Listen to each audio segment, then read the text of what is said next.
Pain is your favorite fascination. You like everything so dark. And all your friends love your imagination, but you have nothing in your heart. Or you have nothing in your heart. So that's the first verse of my song, The Truth. And that's an older Blakgraz tune. Howdy, music lovers. Tom from Blakgraz here.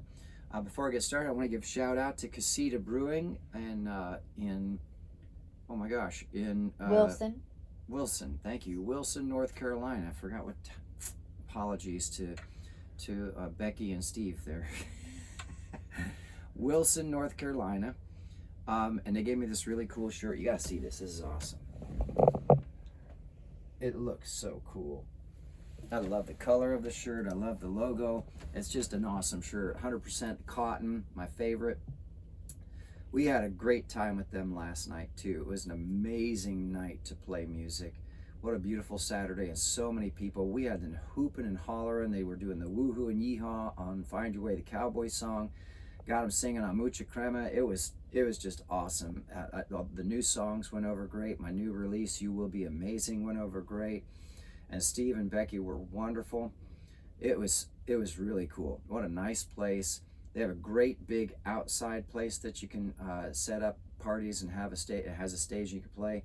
I played inside because they were having a 20th reunion for a high school reunion outside, and I played inside, and it was wonderful. It was so much fun, and man, some really great beer too. Great brews.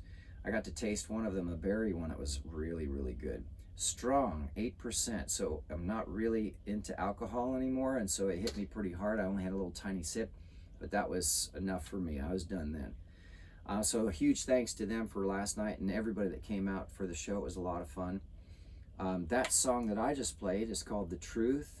You can find that on the Fire album, and that's actually basically, I used to play that all the time. Actually, I used to play that at every show in San Antonio, Chris Madrid's, and it kind of fell off the set list for stuff that was more engaging for live performance, getting people dancing and having fun and singing along, things like that.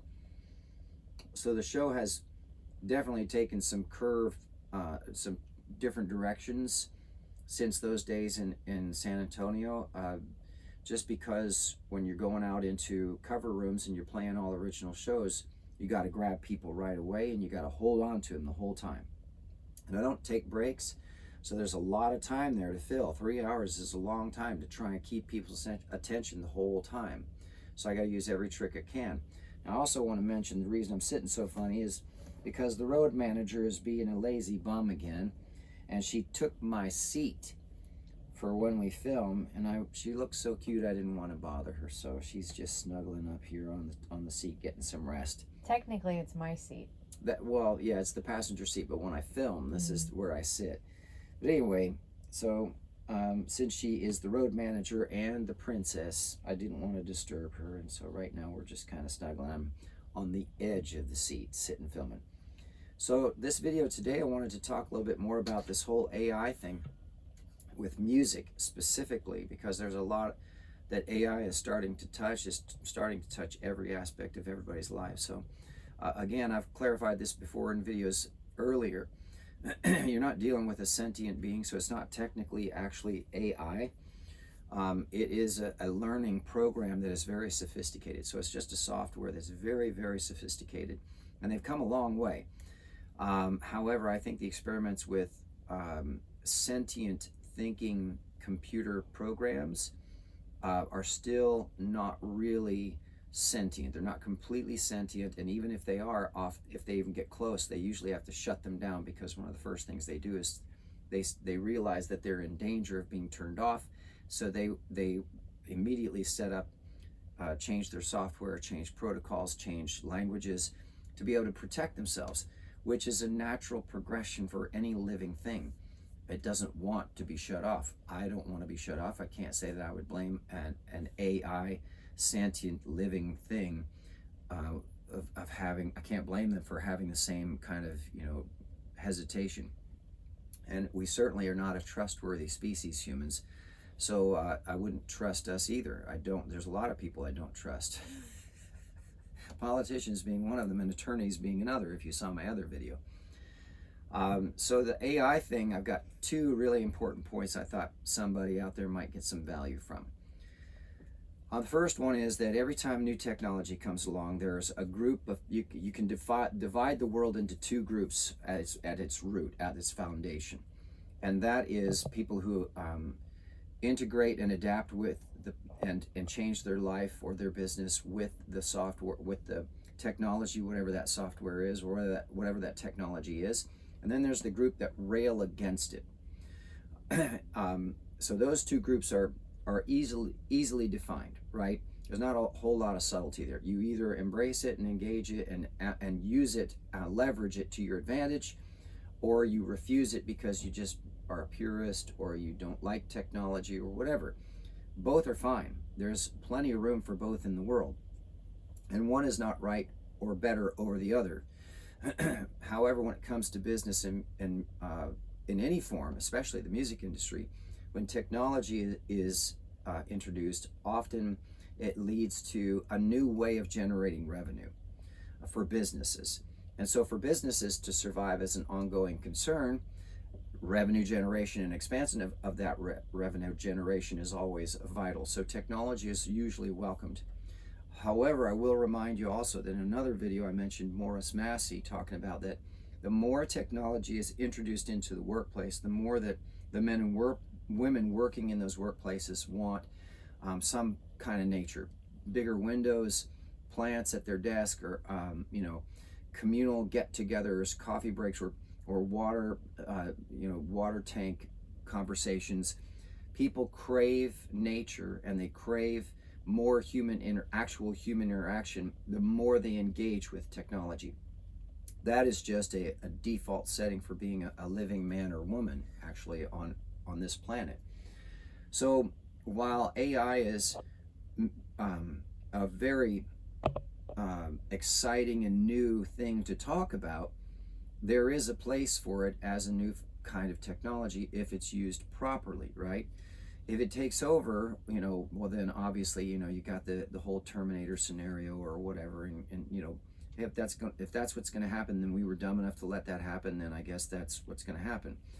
However, on the other hand, it could be that we are beginning the first baby steps of learning how to use this technology to our advantage to help make everyone's life on the planet better and easier. So when it comes to music, it's pretty simple. You either engage it and leverage it to your advantage as a creator of music or as a business person in the music industry, or you don't. And if you don't, typically the consequence of that is that, well, things take longer, you don't generate as much revenue, and it's a lot harder to keep yourself open as an ongoing concern, because a band of musicians who get together to play music is a business. It's an ongoing concern. You're hoping to find shows, you're hoping to find an audience. Even if you play for free, you're hoping somebody will come and watch you do it, even if it's just friends and family. So by definition, that's a business. You're looking for some kind of growth, an exchange in value. So it's I play, you listen.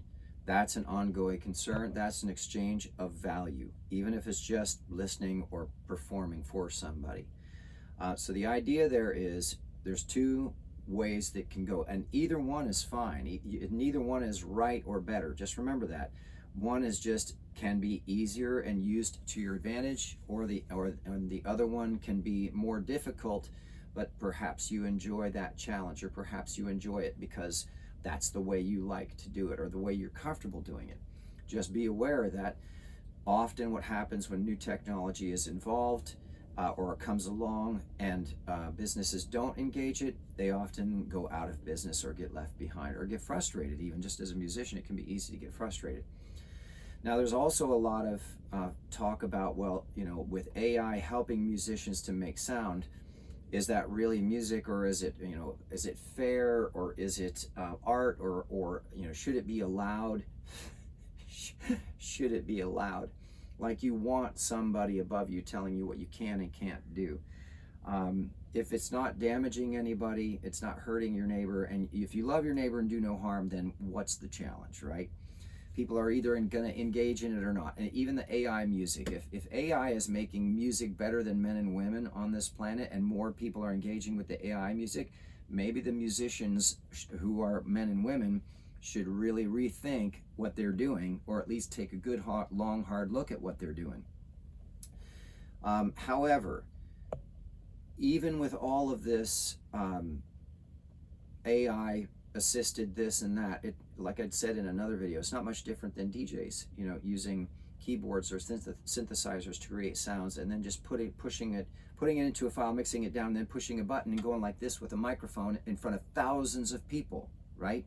Thousands. Lots of people go to see a DJ just push a few buttons and spin a few things. Now there are a lot of DJs who do way more than that and are super talented too. I'm not dissing any of that. I'm just saying it's the same idea. You're using the tool to help you shape sound, right? As soon as you remove yourself from the process of shaping that sound, however you do it, then you are no longer the musician, you are no longer the artist. You're just the manager, or you're just the publisher, or you're just the record company, right? But if you're going to claim to be an artist, then you have to actually be shaping sound. Now, the good news for all this AI stuff is, just like with DJs, when DJs came out, just like when karaoke came out, there's always space in the marketplace for the AI stuff too, and still live music, right? Everybody said CDs and streaming were going to destroy live music, yet people go out to live music all the time. Karaoke was going to kill live music. DJs were going to kill live music, and yet it's still going. In fact, now there's all this hoopla about bands are saving rock and roll, you know. Rock and roll never needed to be saved. It never went anywhere. It just wasn't in maybe as popular as it was in the past or some other times. But rock and roll, honestly, doesn't care if it's popular or not. That's the point of real rock and roll, right? That's why rock and roll is still around and MTV is going away. Yeah, why?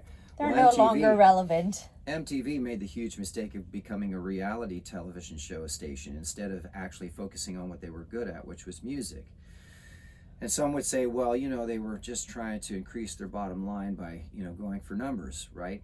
Well, if you start yourself as music television and you become one of the most powerful stations on the planet, and then you shift gears, I think your reinvention, your experiment has proven to be a horrible mistake.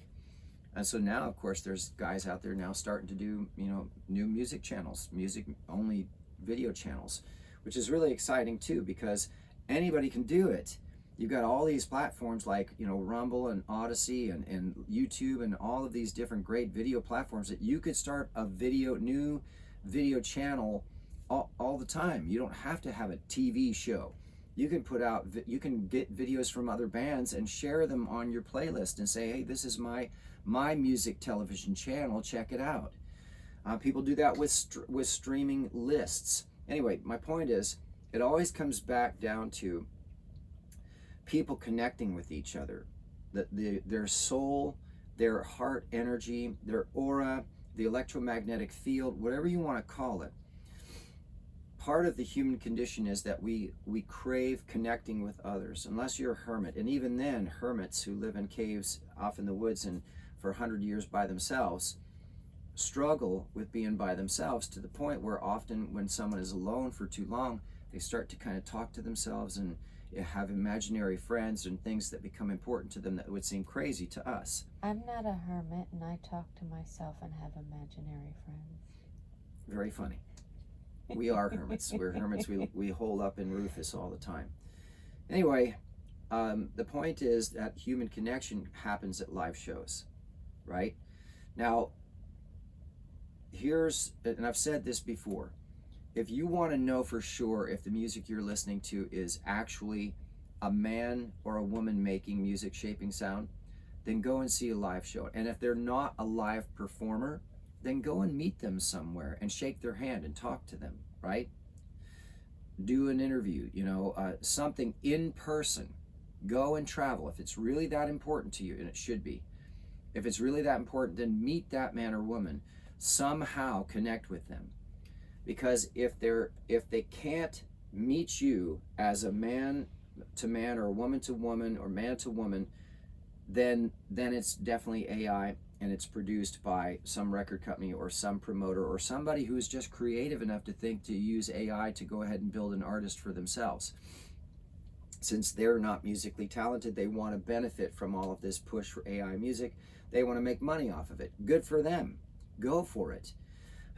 But if you want to know for sure, then you should go to a live show and shake the hand of the musician, the actual man or woman who is actually shaping the air, right? That's the point, the human connection.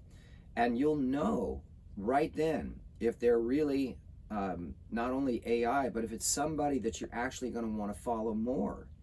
That's one of the wonderful things about traveling around the country. We've been out here for a year and a half, hitting 21 states, and we're meeting people all the time. And as an artist, and I know this is true for my wife too, as a writer, we are constantly being inspired by the people that we bump into. One of the songs that I haven't finished recording now yet is called The Legend of Barry Brown. That's a fella that I met in Ohio, old fella. Everybody's like, hey, it's the legendary Barry Brown. I asked him, why are you legendary? He said, I don't know, they just said that. So I wrote this song about him, basically. But that's the best part, right, of going out. And for a listener, it would be going out and meeting all the different bands that you love, watching them perform and watching their growth online, like these videos, seeing how they grow and following along with their story. So because AI can't do that. It can do it with fake videos, right? It can do that with tricking you into talking through chat, but it can't show up in the flesh and actually shake your hand. Now, if it did, then it would be an android or a robot that you'd be shaking the hand of. And then that's a whole different topic. I mean, the whole idea of robots getting on stage and playing instruments, that could be a very real possibility in the near future just because of the way technology is moving. Would I pay to see that? No, not at all. I don't need to see robots playing computerized music. I would want to go and see a man or woman who's worked hard to get good at what they're doing and is expressing their heart and their soul. That's what I want to see. So there you have it, right?